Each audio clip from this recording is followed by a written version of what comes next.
Hello everybody and welcome back to the Finance Zone. Let us tell you about the very rich. They are different from you and I. It's true, wealthy people manage their money differently from the rest of us. We are talking about the truly wealthy, the well-heeled, the haves, the 1%. They have entirely different ways of making spending and saving money.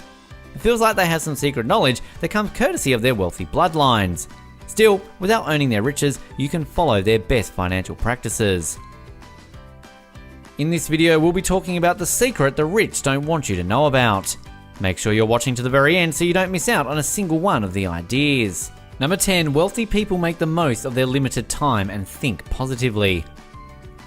In the book The Miracle Morning, Hal Elrod uses many examples to show that most of the successful people in the world tend to have a set morning routine and accomplish quite a bit before the rest of us are even awake. How you set your morning determines how the rest of your day goes. Do you attack your day or let it come to you passively? Additionally, wealthy people tend not to waste much time. They know that time is the most precious thing in life. This doesn't mean you can never enjoy yourself or watch Netflix, it simply means that you're extremely intentional and spend your time on the things that you enjoy the most. Then you're extremely productive with the rest of your time. In regards to positive thoughts, don't analyze every opportunity to death and find yourself in analysis paralysis. Be bold. If it's not meant to be, it won't work out, but at least you'll never have to wonder whether that opportunity might have been a good one. The cost of inaction is what you should fear the most. Where will you be in 5 or 10 years if you don't take any chances? And more importantly, are you okay with the status quo? Encourage and train your mind to focus on positive. Number 9, invest automatically.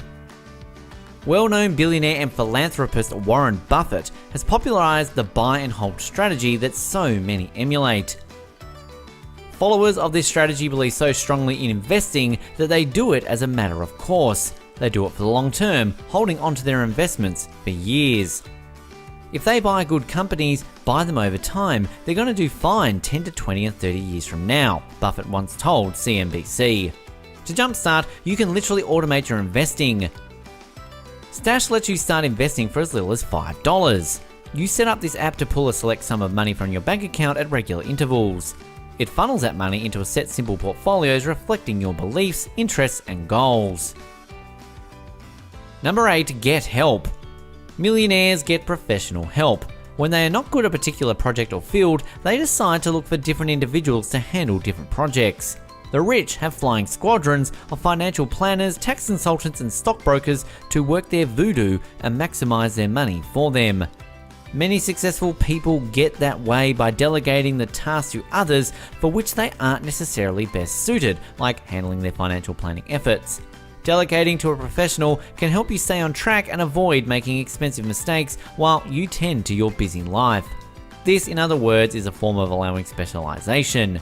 Specialization is a method of production whereby an entity focuses on the production of a limited scope of goods to gain a greater degree of efficiency. Number 7, take advantage of tax laws.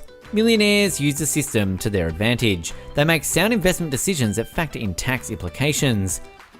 They also funnel money into tax-free or tax-deferred funds like IRAs, 401ks, or college 529 plans. Also pay every cent the law requires. Rich folks don't haggle over nickels and dimes, they invest to make millions. If you can legally avoid taxes, do so. Use the law to your advantage when you can, but juggling the books to hide income or save a few bucks wastes your time, wastes your energy, creates fear of getting caught, and makes you cheap. Don't do it. Number 6, give it away. You can't take it with you when you die, and money is not attracted to the selfish, the miserly, or the mean. If you would attract money to your life, be clear about what you want to do with it. Contribute to charities that will use it for good. Make the world a better, richer place, and you'll create wealth that will last for generations to come. Your children will thank you.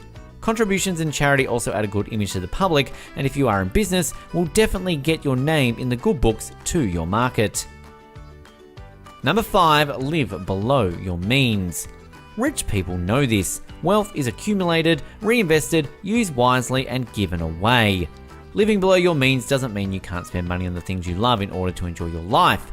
Instead, if you want to create a more stable financial future while still enjoying that occasional fancy dinner, you can make some conscious financial decisions such as saving extra money, creating a budget, and cutting back on unnecessary expenses. It's never spent.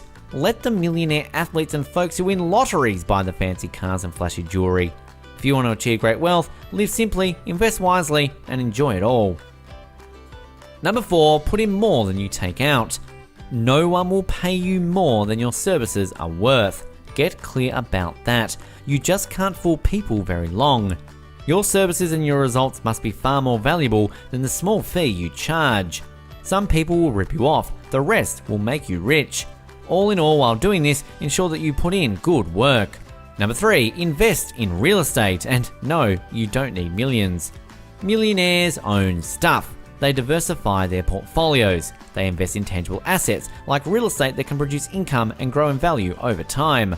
A tangible asset, by the way, is just a thing you own that has a physical form.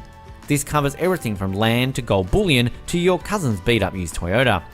Diversifying your assets is a way to hedge against risk because the value of tangible goods is separate from the fluctuating value of the stock market. The key is not putting all your eggs in one basket. Owning a diversified portfolio of things like stocks and bonds can include real estate as a diversification tool. Many wealthy people do own physical real estate for the purposes of income, future appreciation, and tax benefits. The key to great wealth is to minimize income while maximizing your assets.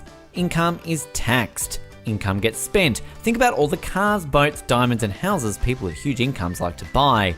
Investing in assets that are hard to spend, buildings, stocks and bonds, collectible art, etc., creates wealth that is not taxed and isn't spent on casual impulse. Number 2, know your way around credit and debt.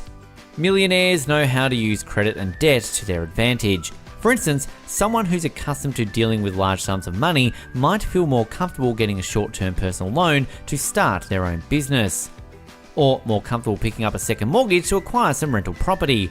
Keep your eyes peeled for a good deal. Millionaires can be surprisingly frugal. They're not necessarily big spenders.